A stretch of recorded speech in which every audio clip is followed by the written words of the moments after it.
Tak jelas tak ada. Nangis dah dia tengok dah. Total harga RM9,000. Pakcik jadi kali kedua pergi Mekah lah. Alhamdulillah rezeki. Makcik pergi dengan pakcik lah. Rezeki lah dapat kali kedua. Sayang lah. Sayang betul. Sayang. Duit kan nak dapat ni. Dekat ni. Tak jelas tak ada. Sayang nak dapat ni. Pergi lagi RM20. Okay, insyaAllah. Saya nak IC boleh? Okay, makcik untuk gelang ni saya nak pergi potong dulu boleh tak? Boleh lah. Sebab kami nak tengok dia ada besi ke tak? 1, 2, 3. Dah. Macam nak nangis dah dia tengok dah.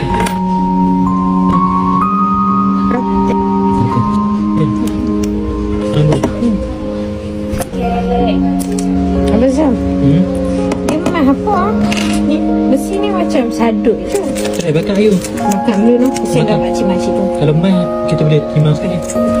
Kita bakar dulu lah kan. Selalunya bukan mah tapi bakar dulu. Sebab tengok colour dia macam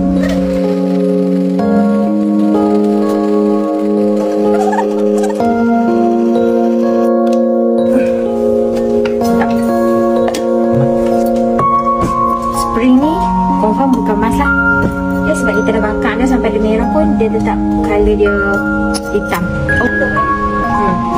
Makcik yang ni kan. Okey. Kami dah potong dua dah. Okey. Kat dalam ni dia ada besi dua tau.